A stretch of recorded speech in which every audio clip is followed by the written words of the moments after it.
Back here in Texas, where Tommy Pham leads off against Walker Buehler. Takes strike one.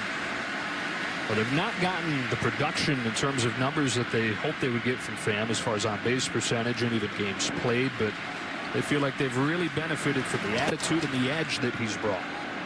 Yeah, well, the attitude, the edge, the excitement, the party-type atmosphere in the dugout, all good things when you don't have the crowd and you don't have the adrenaline. You got to create it, and talking to the Padres manager, he's got one of the more electrifying dugouts, if you will, and that's a good thing because I can't imagine what this has been like. They've all adjusted to the season without fans, but the postseason is so much different, and there's so much more adrenaline naturally at this time of the year.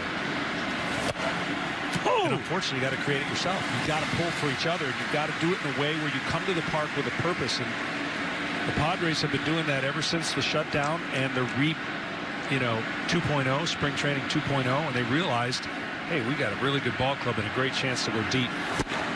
Full count on Pham. And the danger in that is because you want to hear like the Dodgers and their success. You want to be a little bit businesslike, but you want to be dedicated to every issue of the game. It's a leadoff walk for Pham. And it's easy to drift a little bit. And I think even Dave Roberts reminded his team, hey, a little small meeting here, players talking about taking every thought to the batter's box on the mound. I mean, pay attention and get back in it, right? Because it seems weird. You win a series, 3 days off, you come here, you're not at home. It's really what's going to make this the most, I think, talked about postseason ever. Leadoff man aboard. Here's Will Myers. He takes very high for ball one. The Padres so energetic, play with such emotion. You can tell that they're having fun. They took a game from the Dodgers on September 14th, where they came from behind, beat Clayton Kershaw. First time in years they've beaten Kershaw. And the Dodgers have said since then that loss and seeing the Padres enjoy themselves the way that they did inspired them. And so the Dodgers had a small team meeting and said, look, we got to generate our own energy a little bit, because right now they're doing a whole lot better than we are, and they're kicking our tails because of it. And that's my point. When you know you've got a great team, you'd like to act in business-like attitude because you know it's a long season. Well, this is not the case. It's a shorter season, ton of pressure on the Dodgers coming into this, and how they handle it will be essential for their long run. It'd be easier to say, and I hate this phrase. I'm just going to say I hate it. You couched it, it's fine. I couched it. Yep. You got nothing to lose if you're the Padres. But relative to the Dodgers, it's true. It is true, but you can't play. You can't let that be the only focus you have. You got to be aggressive, be reckless, and take advantage. Put as much pressure as you can on the Dodgers to make that statement on their side more true than the statement on your side, if that makes sense. And that's why I kind of hate that phrase. There's two phrases, that and, well, our backs are against the wall, and like you're a big cliche guy, huh, John? Gosh, come on. That's good. We're down to elimination, so we got nothing. No. Backs are against the wall. You got a lot of pressure on you when you have no room for error. Do or die. What else? There's a lot of great sports cliches out there. One game at a time, Jim. Yeah, one game at a time. Pham a good lead at first as Buehler checks out. A pretty close play. I think the other interesting thing, and you have to answer it if you're managers, but I'm intrigued with how many scenarios have played out strategically in this 5-game series, right? One thing leads to another. And each manager is saying, well, I'm not worried about tomorrow. Yes, you are. You just don't want to tell us you're not worried about tomorrow, because there are so many things that come into play, right? They're going to challenge this. Really close.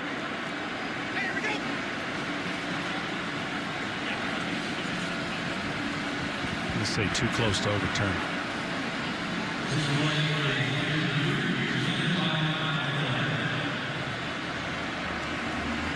Walker Buehler has thrown over there a bunch. A couple base runners the Padres have had so far. Tatis in the first, Pham here in the second. Splitting hairs.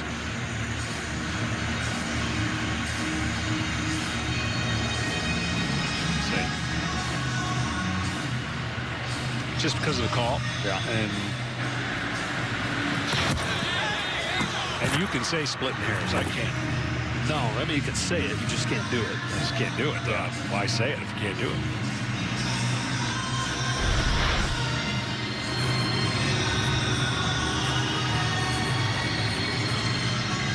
Very quick one.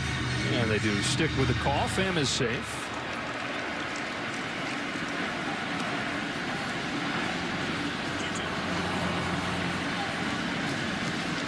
So 2-2 count on Will Myers. And with all the attention that Tatis and Machado have gotten this season, it's Will Myers that is actually leading the team in on-base plus slugging. Put together the year the Padres have been waiting for from him. He chases one in the dirt here to strike 3 in the first out of the second.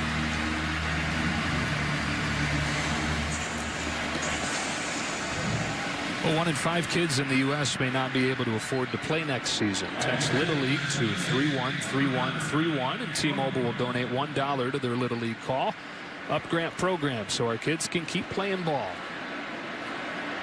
Buehler's second strikeout, 1 gone in the second, and here's Jake Cronenworth, who went from a footnote in the Tommy Pham trade coming from Tampa Bay to barely on the radar during spring training to the fringes of the roster to a utility guy on opening day. And now here we are, John, and he's a candidate for Rookie of the Year. Yeah, he's having a great year and certainly a big talent. And you look at the ranks that he has on the season.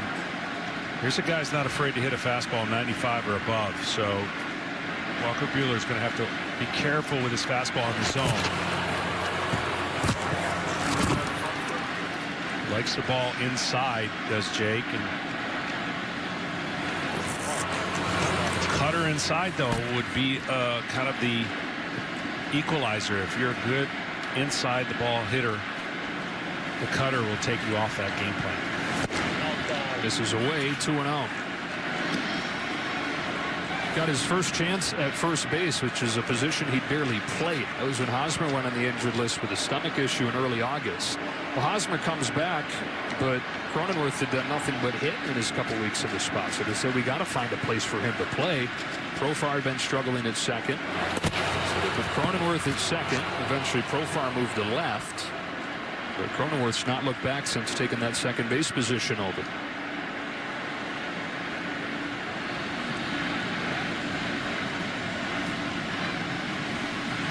Big lead at first. Not running on ball 3.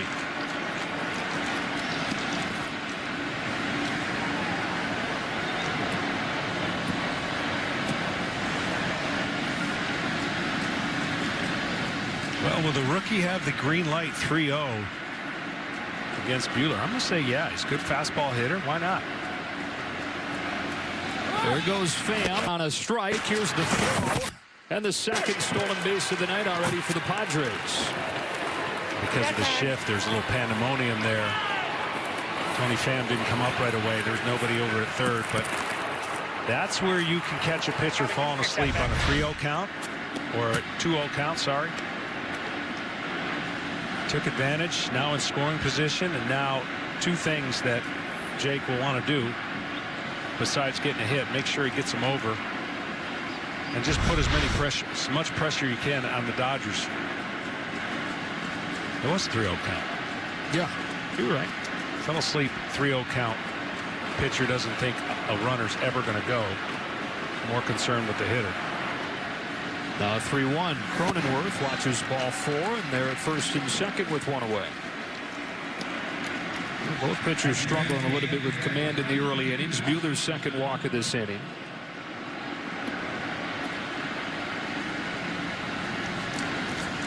Already 36 pitches thrown.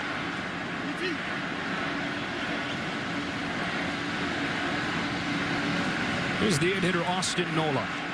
Padres acquired him from Seattle at the deadline, and while the numbers are not great, they just can't stop talking about this guy around there. Yeah, he's been really good, and obviously like to get him going here in the postseason. He's the opposite of Jake. Struggles with 95 and above, but handles sliders and breaking balls. So see how Walker Buehler attacks him here. Pham at second and Cronenworth at first. There's ball 1, and here's Kenny Rosenthal. Guys, we already are seeing the biggest difference in the Padres this season, and it's plate discipline. This is a team that ranked last in the majors in on-base percentage from 2014 to 18, moved all the way up to 26th last year, but this year, following the additions of Pham and Cronenworth and Grisham, they ranked 8th. They're working counts. They are much more disciplined than in the past. They got those additions, Ken, and then upticks from the guys that were already there. Machado, Myers, Hosmer, all with on-base percentages that have improved. From a free-swinging bunch to much more tough outs. That's down and away, and it's 2-0. They have the lowest swing percentage in baseball, but when they do swing,